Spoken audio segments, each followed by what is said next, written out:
Hey guys, welcome back to more exciting deer hunting action. Justin, what a year this year. I mean, come on. It is, oh my gosh, your excitement. Is the election got you depressed or what's going on here? No. I see you voted. You got your little... I got my little I voted sticker this morning. I went bright and early before work and I cast my ballot. Let my voice be heard. But we're not supposed to talk about politics in the show. No, you should never do that. Everyone will yell at us. They'll be like, just stick to hunting, morons. All right, well, that being said, let's stick with the hunting and let's dive in with Kurt right now.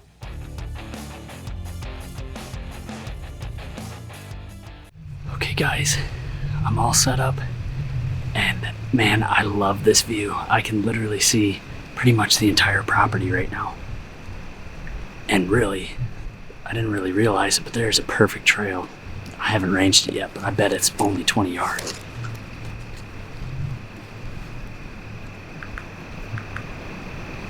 $23.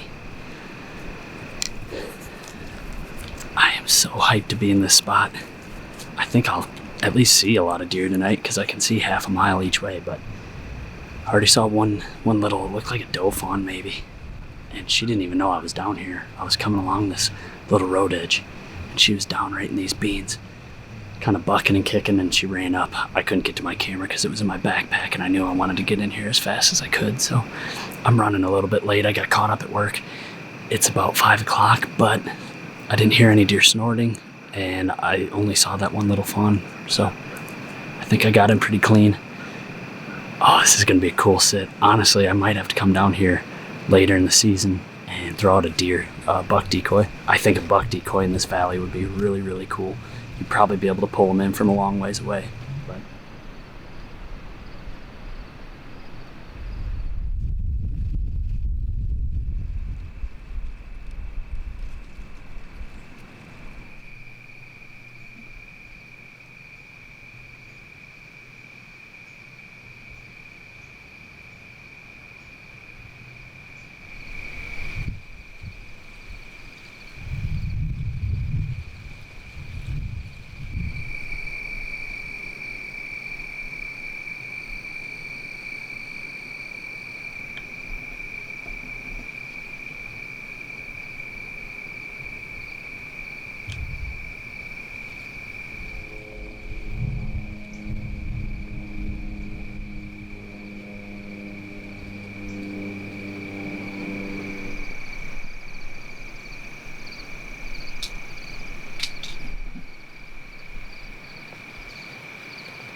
Yeah.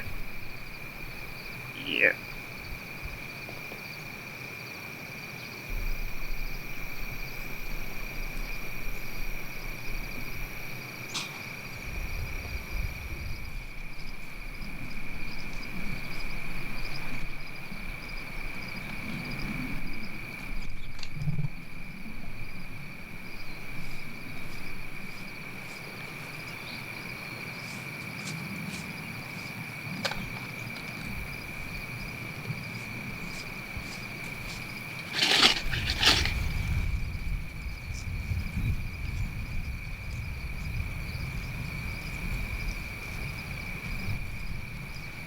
deer. I was so close. That buck popped out from up above me, so I parked over this way. And that's all those does came from that way, and this buck came out about 150 yards down from me. I grunted at him a few times, and I know he recognized it once. And then all of a sudden he turned on a dime and he started coming. And I grunted at him a few more times. And he stopped here at 40 yards. And I really, really thought he was going to come up. Instead, he went down to this little spring that's down here. He got a drink, which I need one too. But I kept grunting at him, trying to get him because I could tell he was losing interest. Well, finally I got his attention again, and he came up and he got pretty angry. I thought I was going to get him. But he got to like 45 yards, and he stopped. He was dead broadside, but I don't know. I might regret not shooting that one, but if he was 35 yards, no problem. I would have sent it, but a lot can happen in 45 yards. And I know he was already on edge because he had heard me grunt and snort wheeze at him about 50 times.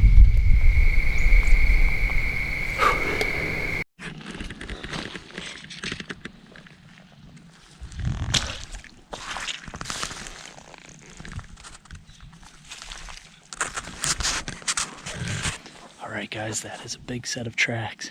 It's October 26th. I just got off of work and I'm making my way up this big hill to a stand that some of you guys are probably familiar with. It's one that Todd had a really epic encounter with a longhorn. I can't remember how many years ago now, 3 years ago probably. It's been a long time since somebody's hunted it, and we have a pile of bucks that are up here. It's at late October. It snowed this morning. Obviously it's all melted off now, but it's a beautiful evening, so I'm gonna hurry up the hill here, get into that stand. Hopefully I don't die of cardiac arrest going up this hill because it's pretty big, so heavy breathing ahead. Here we go.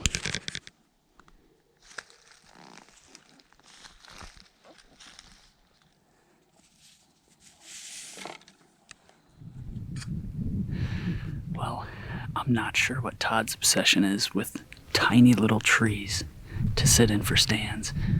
As you can see, this thing's about as big as my hand. So when I move, I'm like up here rocking and rolling. My bow's just doing circles over here. Probably shouldn't do that, but I'm gonna have to do very smooth movements, or otherwise I'm gonna look like a freaking bear up here swinging in the tree. So it's a nice spot though. I love it. I've got two really big shooting lanes, and what it seems like a lot of these bucks are doing, they're bedding off to the west here. And I think with this little bit of northwest wind, it's a super marginal wind. Like when they hit this opening, I better start shooting or else I'm gonna get winded. My hope is that they're gonna be close enough that the wind may be dropping over the top of them. Otherwise, I'm just gonna have to be quick on my game, but I can shoot either way. They bed on this south-facing slope off in front of me here. They also bed on this north-facing. There's a bowl. And what I'm really hoping is a lot of does bed over here in this bowl.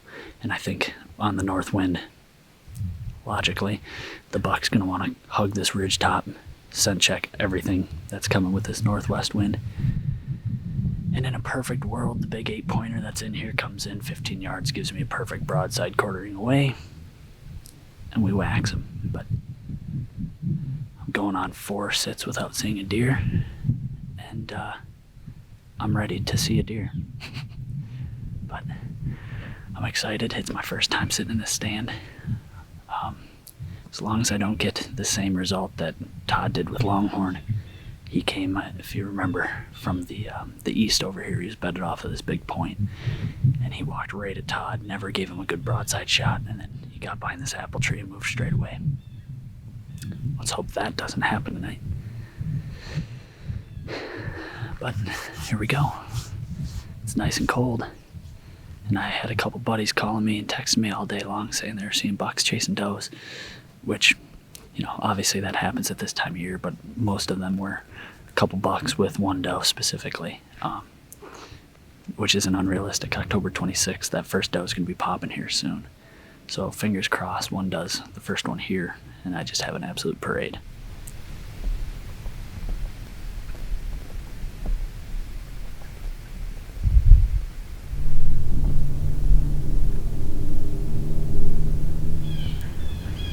Well, as you can hear, down over on the south-facing slope, the blue jays and squirrels are going nuts right now, so I'm hoping that means there's a buck making his way up here.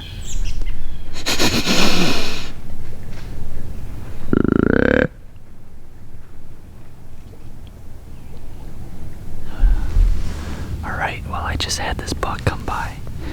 Unfortunately, I couldn't get any video of him on the big camera because I could hardly see him with my own eyes, but I kept hearing something behind me, and for the longest time it was a squirrel. And of course, the one time I finally check, it ends up being a buck. And he was bedded off of this big point. And he came and he swooped down below me at about 15, 20 yards, but I can't shoot back here because it's a cedar tree, so I grunted at him and snort-wheezed at him, and he stopped. He stood there for the longest time, and then I don't know where he went. So I'm hoping he's just gonna follow out this ridge and then decide to come back, but I didn't want to do too much. But dang it.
Saying I got 10 minutes left.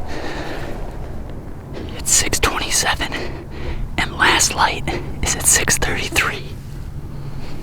And this was the buck that came by me earlier. Oh my gosh, this film's gonna be really dark, but at the end of the day, as you guys will respect, I am still a hunter. It looked like a monster 8-pointer. I could hear walking, and I was just about to do my last interview saying I got 10 minutes left.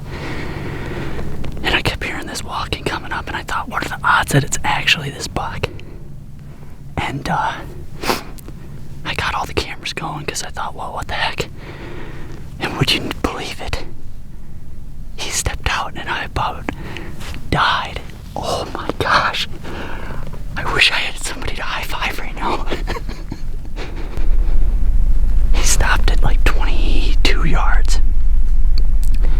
He was cornering away, and I think I hit him mid-rib. But he stopped out there at about 50 yards behind this apple tree. And then he went down the hill. He like bursted and went down the hill. And then I could hear him like coughing. And then I heard a huge crash. I gotta call Todd. freaking believable.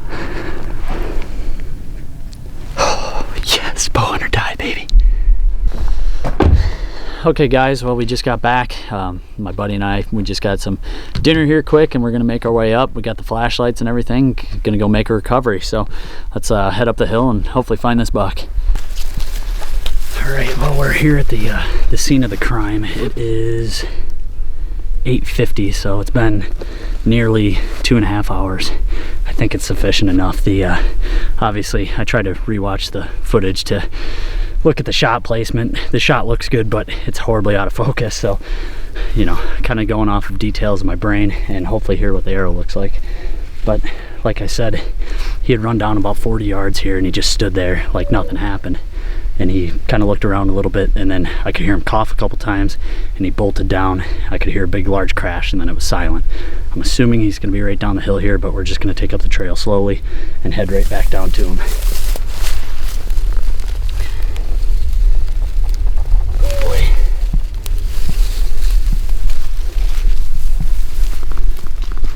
She's bloody. There's definitely some liver on it, but no gut matter, so that's good.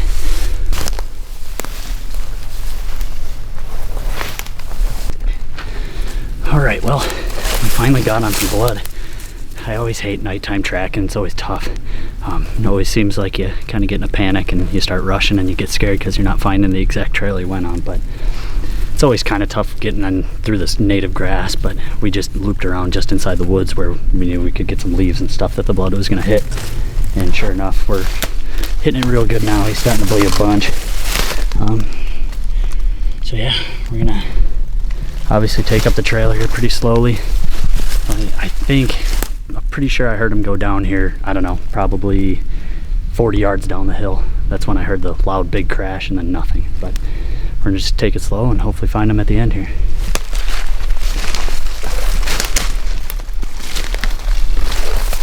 I like that it's pretty bright. I mean, honestly, I think we're pretty sure. Is that him right there? I think so. I think that's a leg sticking up in the air, dude. Yes!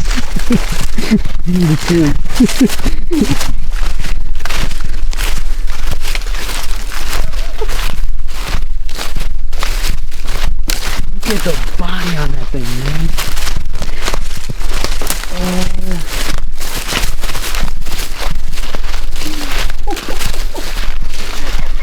Frank the Tank!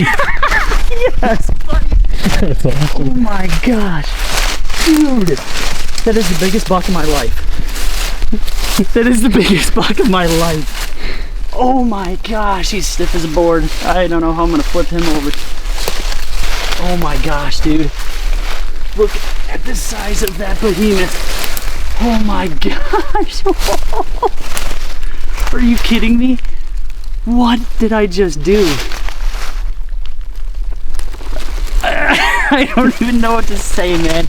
Unbelievable. Dude, thank you so much, man. Yeah. Well, guys, here he is. By far the biggest buck that I've ever harvested in my life. And I got to share the moment with one of my best friends here tonight. I mean, just could not have asked for a cooler hunt. Last minute there. The only thing, obviously, I could have capitalized on was the focus. I learned a valuable lesson of manual focus right at last light. But, you know, like I said before, I couldn't pass this chance up. Just absolutely beautiful buck. This was one that we called Frank the Tank, and you can see why. He's just an absolute tank of a buck, but just a massive, he's got sweet mass, got really super tall tine length, and his body is way bigger than I thought it was. I can't believe how big his body is. It is going to be a treat dragging him up this hill, but luckily we know dragging downhill is going to be easy too. But I'd like to thank you guys for, you know, joining me and enjoying the hunt. I know it was a lot of fun getting out here. The past couple days were rough. We had a rainstorm all last week, and I really thought that the you know, weather shaping back up was going to capitalize some better deer movement, but some people it did. For myself, I hardly saw a deer. This is the first deer that I've seen in the past 4 sits. And I'll tell you what, if I have to go 4 sits without seeing a deer again to see one like this, I will do it every single time. But unbelievable. The NAP Hellraiser brought him down. Like I said, I knew it was a little bit back, but I knew that he was quartering away, and we checked the offside shoulder here, and I exited right behind it. So right where I hit him, it was perfect. Brought him down within about 80 to 100 yards, but I'm at a loss for words. Definitely by far the biggest buck I've ever harvested. But until next time, guys, bow hunt or die. Hooray! Congratulations to Kurt. He killed the biggest buck of his life. That's a monster. That's awesome. Congratulations, Kurt. God, are you full of energy? I'm excited. I like when people shoot big deer. That's a big deer. There's no doubt. That's about as big as they come right there. Not just in the rack department, but the body on that deer was ridiculous. Completely ridiculous. It's a giant deer. Yeah. Out of my stand. I mean, I get some luck for this, right? Kurt keeps killing all of his deer out of his stands. 3 of them he's killed out of my stands now. Keep it up, Kurt. I just keep up the good work. Good Lord. You know, it's the biggest deer of his life. He made a good shot. You know, a little bit of a snafu on the footage there in the end. But what are you gonna do, man? Nothing. I mean, it happens. It's part of filming. It is what it is. I don't even care. Congratulations to Kurt. Put a GoPro on the hood. That's what I'm happy. But now he doesn't qualify for biggest buck of the year for the team because it wasn't in focus. That's right. We just added a little asterisk to our award, but whatever, it doesn't matter. He's going to look great on the wall. So congratulations to Kurt. Let's talk about some rut updates. Come on, what do you got? What do you got, Jay-Z? What are you hearing? What are you hearing out there? People always like when we talk about what we're seeing out there. It's the rut. The deer are moving. They're moving. I mean, I've seen at least, I saw 7 dead ones on the way home. And one had the head cut off already. I mean, like they took the whole head. So you know that probably wasn't a spike.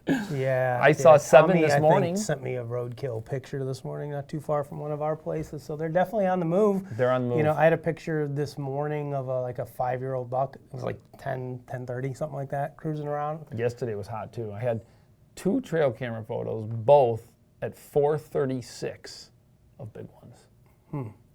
4:36. I mean, it's kind of ironic that we both. We got some warm temperatures headed our way, but I don't think it's going to be so warm that it's going to kill the rut. No, I mean, it's going to be warmer than we want it to be, but honestly, I'm looking forward to a couple comfortable sits before the late season sets in. Dude, you know what's annoying though? The gnats were out this morning. That was annoying. I hate that. The gnats are annoying. Yeah, I mean, we've had enough 20-degree days. You think these stupid insects? No, you can't. They're unkillable. They're like zombies. There's like some of these deer. Zombie ants. So, in any case, guys, the rut is here.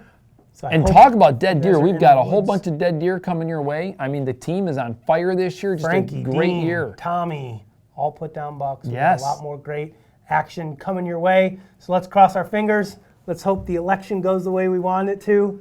However way you want it to go, let's hope it goes that way. For you. Not everybody can be a winner. But we're out of here. We got to go hunting, and we will see you guys later this week with another episode of Bow Hunt or Die. I also want to give a special shout out to Todd Graff Guide Service. He was the whole reason he put me on this buck tonight. I actually called him this afternoon, very confused and frustrated because I haven't been seeing any deer. So I asked him where I should go, and he said, "Well, head to the stand where I almost got longhorn." So that's where I went, and obviously.